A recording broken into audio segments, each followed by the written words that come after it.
मुझे ये बहुत फ़ख्र हासिल है कि मुझे ये मौका दिया गया, अवसर दिया गया कि आपके सामने कुछ अपनी बात रख सकूं। ज़ाहिर है कि जिस तरह से आजकल रैशनलिज़म पर हमले हो रहे हैं, 3 हमारे बड़े साथियों की शहादत हो चुकी है, लेकिन सिर्फ यही नहीं है बल्कि हर रोज़ हर किस्म के ज़बानी हमले हो रहे हैं। उनके बारे में और साथी कहेंगे। मेरी जो अपना मैदान है इतिहास का, उसके बारे में कुछ कहना चाहूँगा। जब भी कभी फाशिस्ट शक्ति उभरती है तो ये कोशिश की जाती है कि एक मनगढ़ंत इतिहास पेश किया जाए। ये हमने जर्मनी में देखा कि आर्यंस भी जर्मनी में सबसे पहले आए और वो भी एक बड़ी कौम थी और दुनिया में वहाँ सबसे पहले सिविलाइजेशन फैला। और इस वक्त जो सरकार है उसके जो बागडोर जिसके हाथ में राष्ट्रीय स्वयंसेवक संघ, उसके गुरु गोलवलकर, तो आप सबको आप जानते हैं उन्होंने हिटलर की कितनी तारीफ़ की और कहा कि जो भी हिटलर ने ज्यूज़ या यहूदियों के साथ किया वही हमें भी यहाँ करना चाहिए। तो ये लोग भी एक हमारे देश के का इतिहास पेश कर रहे हैं, जो मैं सिर्फ बहुत ही कम अल्फाज में आपके सामने पेश करना चाहूँगा कि हमारे देश की क्या तस्वीर वो हमारे नागरिकों को, वो हमारे बच्चों को, वो स्कूलों को देना चाहते हैं। पहले तो वो क्योंकि देशभक्त अपने आप को कहना चाहते हैं, तो उनसे अगर ये पूछा जाए कि भाई अगर तुम देशभक्त थे तो जब देशभक्त होने की सज़ा मिल सकती थी, थोड़ा सा जिसके लिए कष्ट उठाना पड़ता था, वो तो आज़ादी के पहले, अब देशभक्त तो हर एक ही हो सकता है। वो कहते हैं patriot, or patriotism can not be questioned. भाई 1947 से आप पेट्रियाटिज़म दिखाते, उससे पहले आप जेल जाते। 22 साल आज़ादी से पहले आपके आरएसएस था। आपने ब्रिटिश राज का क्या किया सिवाय मुसलमानों की बुराई करने के और लाठी से ये जाहिर करने के कि हम लाठी चला सकते हैं और भी हम हथियार चला सकते हैं, लेकिन कभी ब्रिटिश राज के ख़िलाफ़ आपने नहीं चलाया, न ब्रिटिश, और ब्रिटिश राज ने पूरी आपको इजाज़त दी कि आप इस तरह का हुलिगानिज़्म कर सकें। तो आपका देश के तो देशभक्ति आपकी कहाँ थी उस वक्त? तो इसलिए एक वो बिल्कुल इतिहास दूसरा बनाना चाहते हैं जिसमें उस पर पर्दा डाला जाए।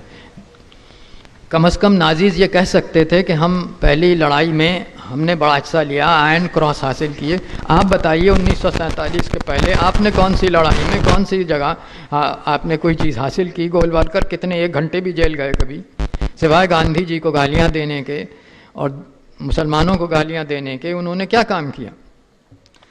तो इसलिए वो जो इतिहास पेश करना चाहते हैं और अपनी देशभक्ति जाहिर करना चाहते हैं, वो एक ऐसा इतिहास है जो मैं समझता हूँ अगर यहाँ के हमारे स्कूलों में वो हुआ और जो अब तक वो फैला रहे हैं, तो सिवाय देश की बदनामी के और कुछ नहीं हो सकता। मसलन वो ये बड़ी कोशिश करते हैं कि ये बताया जाए कि भारत का इतिहास बहुत पहले शुरू हो गया, जब सब लोग बिल्कुल बनमानस थे गोया, तब यहाँ बड़ा हम लोग बड़े काबिल आदमी थे, पूरी हमने कल्चर सिविलाइजेशन भारती से फैलाया गया। तो कब से इतिहास शुरू किया जाए? अब तो बहुत आगे हमारे मोदी साहब पहुंच गए, गणेश जी के ज़माने से शुरू किया जाए। हम तो उस ज़माने से आदमी थे जो देवताओं के बराबर थे और देवताओं से भी आगे थे। बेचारे गणेश जी की इंसानी जिस्म पर आपने हाथी का वो कस दिया सर, और उसे ये कहते हैं कि हमें तो प्लास्टिक सर्जरी हमें उस वक्त आती थी। कल कहेंगे कि हनुमान जी की वजह से हमें जेनेटिक ट्रांसफॉर्मेशन जो होता है वो अभी तक नहीं हो सका, ऐसी प्लास्टिक सर्जरी भी नहीं हुई, लेकिन वो पहले से हमें आती थी। तो देखिए क्या होता है। तो ये तो पहले से ही कहते आए कि उड़न खटोला भी हमने बना लिया था। हम तो बड़ा सा फ्लाइंग व्हीकल थी हमारे पास। डीसी सरकार ने, प्रोफेसर रुमिला था पर बैठी, उनके सामने मुझे थोड़ी सी घबराहट होती है इतिहास के बारे में बात करते हुए, लेकिन डीसी सरकार ने कहा कि वो उड़न खटोला तो राक्षसों से बनाया था, रामचंद्र जी ने थोड़ा ही बनाया। जिस पर वो सीता को लेकर आए तो हनुमान से लिया था। तो मतलब उसमें भी ये बातें हो जाती हैं जो आदमी को तकलीफ देती हैं कि अब राक्षसों को क्रेडिट चला जाए हमारी साइंस का। लेकिन ये तो अब रामायण से पूछिए, वाल्मीकि जी से पूछिए। तो ये तो हमारी हिस्ट्री शुरू हुई। अब हम हर चीज़ जान गए दुनिया में, और वो सब ऋग्वेद में मौजूद है। और ऋग्वेद वाकंकर ने कहा, जो इनके बड़े आर्कियोलॉजिस्ट थे, कि 8000 BC में, यानी आज से 10,000 साल वो लिखी गई। उसमें तांबे का जिक्र है। 8000 BC में तांबा ही नहीं था। तो फिर ये कुछ हुआ कि कुछ घटाया जाए, तो दिल्ली यूनिवर्सिटी के संस्कृत डिपार्टमेंट ने हम पे बड़ी कृपा की। वो 3,000 साल नीचे ले आए और 5000 BC उन्होंने दिए। तो BC में 5000 BC में बेचारों को मालूम नहीं, तांबा 5000 BC में भी नहीं था, और वो भी इत्तेफाक से पाकिस्तान में सबसे पहले निकला। एक और ये हमारी शर्मिंदगी की इस तरह हो जाती है कि जो बात होती है वो पाकिस्तान में निकलती है, तो वो महरगढ़ में निकला। तो बहरहाल हमें ऋग्वेद हम 5000 साल पे हमारी हुई है। और अगर इसे कोई कहेगा कि नहीं हुई है तो वो देशभक्त नहीं समझा जाएगा। हम बड़े देशभक्त हैं। एक तो ये है कि अब सरस्वती नदी हमारे लिए बहुत महत्वपूर्ण है। क्यों है ये नहीं पता चल रहा है, लेकिन बहुत महत्वपूर्ण है। अगर आप ये कहेंगे कि वो तो छोटी सी नदी है, कुरुक्षेत्र के आसपास घटती थी, तो आप देशभक्त नहीं हैं। आपको तो ये कहना चाहिए कि वो बहुत ही बड़ी दरिया के बराबर थी, और हालांकि हिमालय से नहीं आती, शिवालिक से नहीं निकल आती, लेकिन ये तो एक करिश्मा था आर्यों का और वैदिक सीयर्स का कि उसमें बड़ा, इतना बड़ा पानी था कि वो इंडस से भी बड़ी नदी थी। शिवालिक से निकलती थी और इंडस से बड़ी थी। कई जोग्राफर्स ने लिखा है कि ये कैसे हो सकता है, ये तो नामुमकिन है। और अगर हिमालय से वो निकलती थी तो उसके लिए तो बड़े भौचाल आना चाहिए, मिलियन साल निकलना चाहिए उसे होने में। लेकिन ये सब, इन बातों से कोई होता नहीं है। ऋग्वेद में सरस्वती की तारीफ है, और वो यही सरस्वती है जो हरियाणा में है। और इसी को हम खोद के ले जाएंगे। जियोलॉजिकल सर्वे ऑफ इंडिया ने, मैं नहीं कह रहा हूँ, जियोलॉजिकल सर्वे ऑफ इंडिया ने एक पूरी वॉल्यूम निकाली है, वो उससे पढ़ने से ताल्लुक़ है।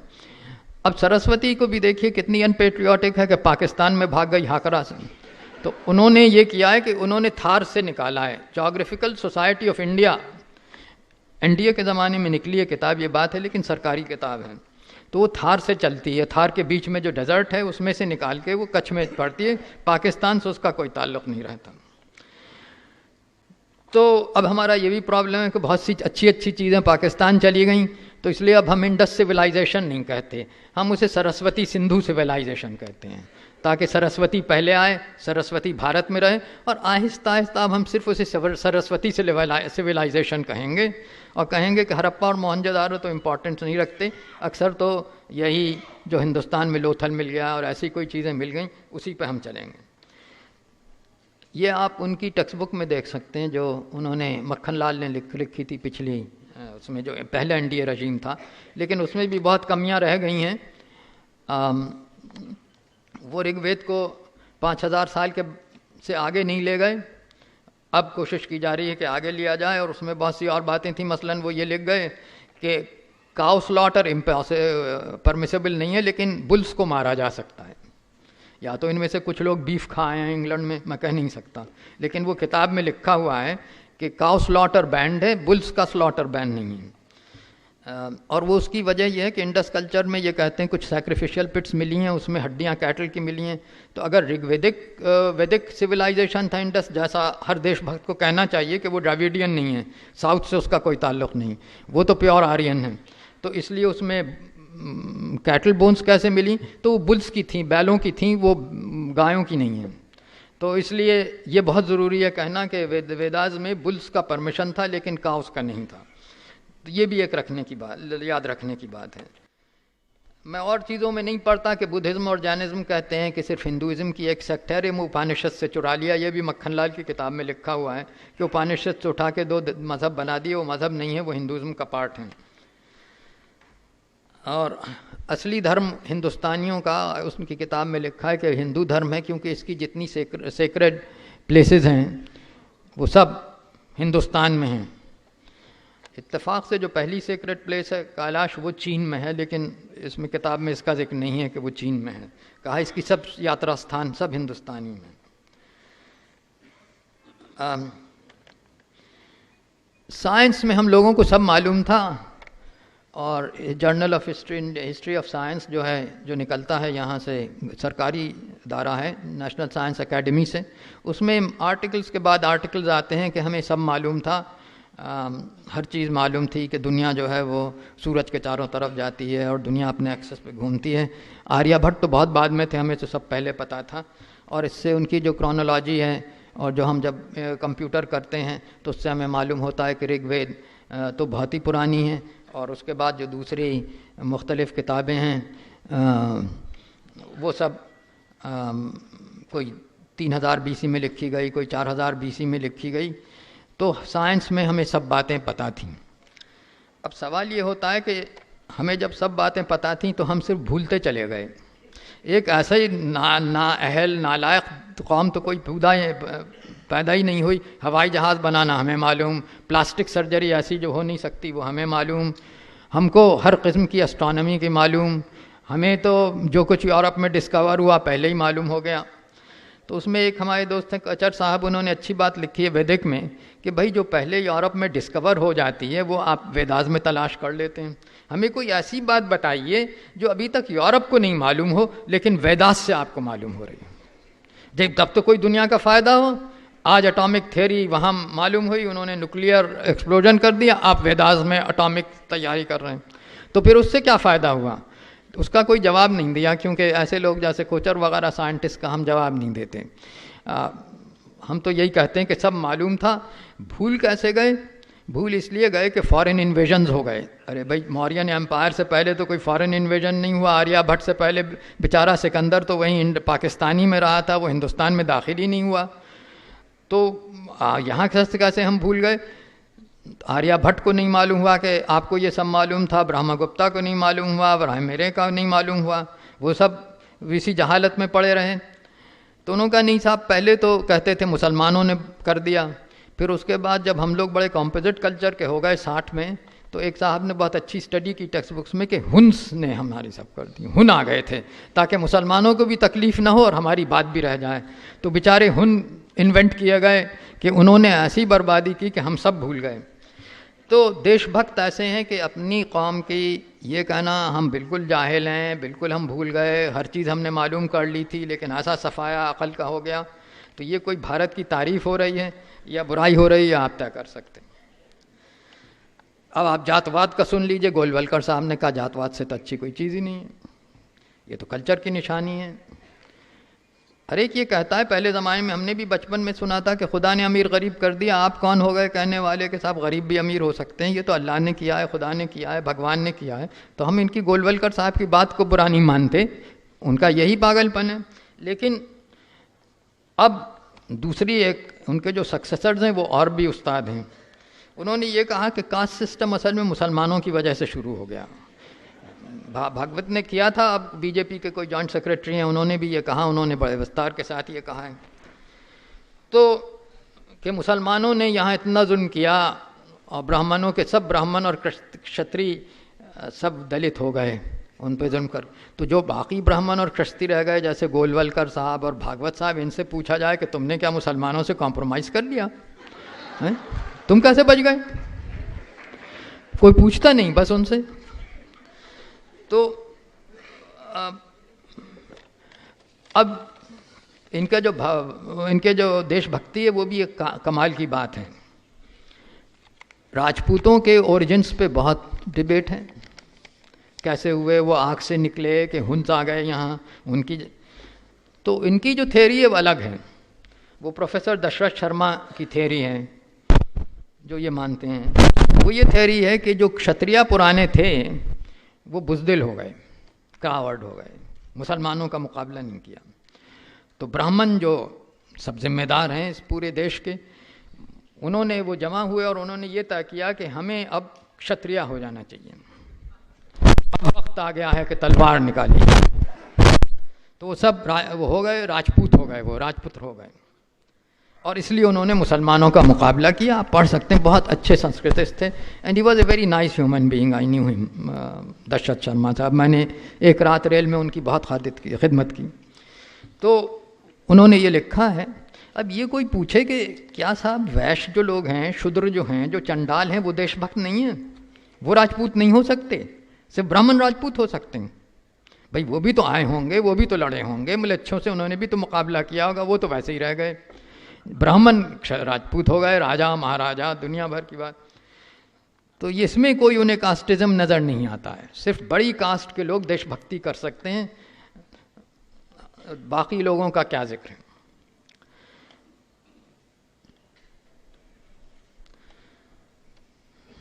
फिर उनकी, मैं ज़्यादा वक्त आपका नहीं लेना चाहता क्योंकि मैं नहीं चाहता हूँ कि आप इतने में, लेकिन और ज़रा से मुसलमानों के बारे में जो वो कहते हैं उसमें बाज़ दफ़ा तो मालूम होता है कि इस्लामिक स्टेट और आरएसएस में कोई ज़्यादा फ़र्क नहीं है जहाँ तक कि अक़ल का ताल्लुक़ है। अभी तक उसमें नहीं पाना। वो ये कहते हैं कि ये जो फॉरेन रूल है, इतने कहा जाता है 150, जब हम स्कूल में पढ़ते थे तो आप कांग्रेसी हैं या मासाबाई हैं, उसकी एक टेस्ट था। अगर आप ये कहते हैं कि 150 साल फॉरेन रूल रहे, अभी तक रही है, तो आप कांग्रेसी हैं। अगर आप ये कहते थे कि साहब 1000 साल फॉरेन रूल रहा है, तो आप महासभाई हैं, क्योंकि वो मुसलमान रूलर्स को भी फॉरेन रूलर्स कहते थे, तो इसलिए उनके फॉरेन रूल वहीं शुरू होते थे। एक असल में इसमें एक सिलसिला लतीफ़े का है जो मैं इसलिए यहाँ बयान कर रहा हूँ ज़रा डर से, क्योंकि मैं कुछ और बैठकों में भी इसे बयान कर चुका हूँ। पाकिस्तान का एक अखबार निकलता है डॉन, उसमें एक साहब ने मजमून लिखा कि हमारा एक साइकोलॉजिकल प्रॉब्लम है। साइकोलॉजिकल प्रॉब्लम क्या है कि और मुल्कों के जो नेशनल मूवमेंट्स होते हैं उसके हीरो होते हैं, वो जेल में जाते हैं, वो हाकिमों से लड़ते हैं, गवर्नमेंट से लड़ते हैं, शहीद भी हो जाते हैं। हमारे नेशनल मूवमेंट में ऐसा कोई नहीं है। हमारे लॉयर्स हैं, ज़मींदार हैं, ये इसलिए कि हमारी हुकूमत से कोई लड़ाई ही नहीं थी, हम हाकिमों से, हमें ब्रिटिश राज से कोई मतलब ही नहीं था। हम ये कहाँ कहते थे कि उन्हें जाना चाहिए, हम तो अपने फेलो सब्जेक्ट्स के ख़िलाफ़ थे, हिंदुओं के ख़िलाफ़ थे।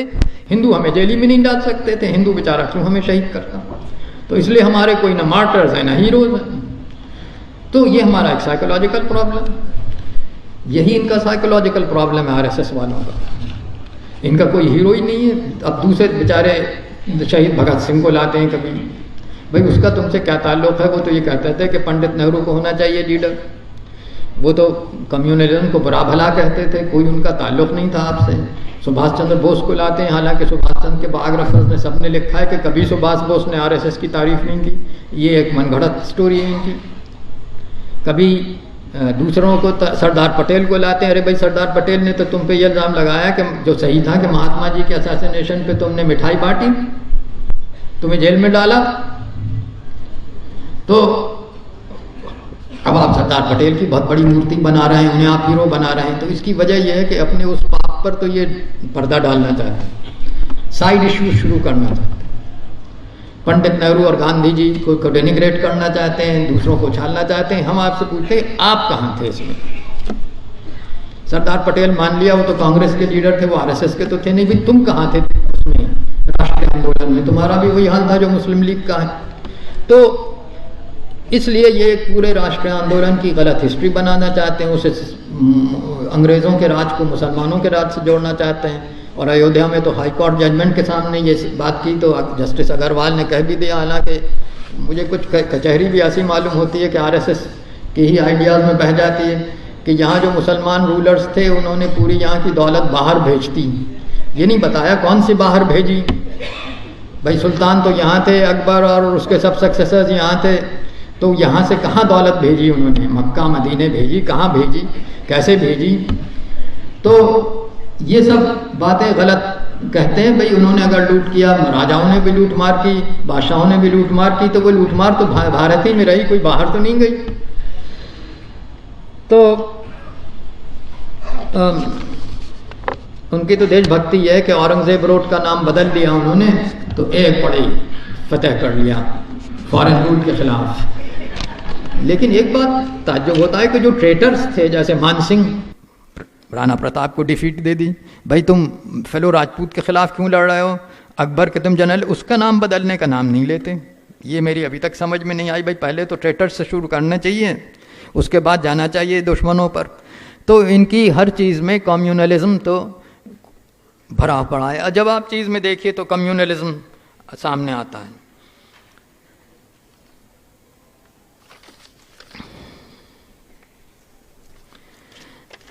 अब आखिरी जो चीज़ है जो ये गांधी जी पे अटैक करते हैं, राष्ट्रपिता होने पर, आपको पता नहीं याद हो 1990s में कल्याण सिंह का स्टेटमेंट है, इनके लीडर्स का स्टेटमेंट हुआ, फिर ये पता नहीं क्यों विड्रॉ कर गए कि राष्ट्रपिता के टाइटल हो जाना चाहिए। हम तो ऋग्वेद के ज़माने से राष्ट्र थे।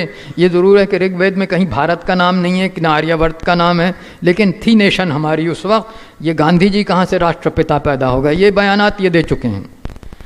पंडित नेहरू को बराबर डिनिग्रेट कर लेते थे। कितनी शर्म की बात है कि अफ्रीकन समिट हो और मुगाबे और ज़ूमा तो पंडित नेहरू और गांधी जी का जिक्र करें, और जो हिंदुस्तान का प्राइम मिनिस्टर है उसकी ज़बान से कुछ न निकले। कितनी शर्म की बात है। तो ये पूरी जो हमारी हेरिटेज है नेशनल मूवमेंट की, हिंदू कोड, महिलाओं को, औरतों को अधिकार दिए 80%, उसको इन्होंने अपोज किया, आरएसएस ने अपोज किया। जनसंघ उसी तो बनी थी 1952 की, और रामराज्य परिषद भी बनाई थी इन लोगों ने। और मैं तो एक छोटे से शहर में हाथरस में कम्युनिस्ट पार्टी का एजेंट था। हमें वोट नहीं मिल रहे थे, लेकिन हमें इतनी इज्जत ज़रूर बख्श रहे थे इलेक्टोरेट के कि वो हमसे पर्ची बनवा रहे थे, क्योंकि कांग्रेस के यहाँ बहुत बड़ा क्राउड था और औरतें बहुत आ रही थीं, कह रही थी हमारी बेटियों को अब विरासत मिलेगी। इनके यहाँ कोई नहीं जा रहा था। इसको 1952 तक इनको गांधी जी का मर्डरर समझा जाता था, कोई नहीं जा रहा था इनके यहाँ। अब हमारी जनता उनको वोट दे रही है, तो हमें अफसोस है 31% तो दे रही है। बहरहाल मेजॉरिटी ने नहीं दिया, 69% ने नहीं दिया, लेकिन 31% ने तो दिया। तो एक बड़ा चेंज ज़रूर आया है, और इन्होंने जो एक जहरीला प्रोपेगेंडा किया है उसका असर है। मैं सिर्फ आखिरी बात ये कहना चाहता हूँ जो डॉक्टर पनसरे ने कही कि इस वक्त एकता की बहुत ज़रूरत है। जो वोटर्स 69% हैं उनकी तादाद बढ़ना चाहिए, वह एकता होना चाहिए। इलेक्टोरल अलायंसेस में जाहिर है कि बहुत प्रॉब्लम्स होती हैं। जो बीजेपी के विरोधी हैं उनके अलग अलग ख्यालात हैं, कुछ सोशलिज्म बनाना चाहते हैं, कुछ कैपिटलिज्म ही रहना चाहते हैं, कुछ वेलफेयर स्टेट बनाना चाहते हैं। ये सब जो डिफरेंसेस हैं ये बहुत अहम हैं, मामूली नहीं है, इसको हमें मानना चाहिए। लेकिन जितने भी इन डिफरेंसेस के अलावा के होते हुए हमारी एकता हो सकती है। जिस प्लेटफॉर्म पे, जैसे आपने एक अजीम अच्छा बड़ा प्लेटफॉर्म, शानदार प्लेटफॉर्म बनाया है, जितने ऐसे प्लेटफॉर्म बन सकते हैं उनसे हमें ये कोशिश करना चाहिए कि इनको रोका जा सके। और जितनी भी एकता हमारी बढ़ सकती है, जिन जिन इश्यूज़ पे भी हम एक हो सकते हैं, और कभी शायद ये भी हो सकता है कि कम से कम इलेक्टोरल फ्रंट पे भी हम कभी कभी एक हो जाएं। तो जितनी भी एकता हो सकती है रैशनलिस्ट की, जो वेलफेयर स्टेट चाहते हैं, जो ये नहीं चाहते कि बिल्कुल कॉर्पोरेट्स का राज हो, जो ये चाहते हैं कि भारत की बदनामी ना हो, ये कोई ना कहे कि भारत में जो हुकूमत हो रही है। अब हमें बड़ी शर्म आती है कि मूडी जैसी फर्म हमारी गवर्नमेंट से कहे कि भाई बेवकूफ़ियाँ कम करो।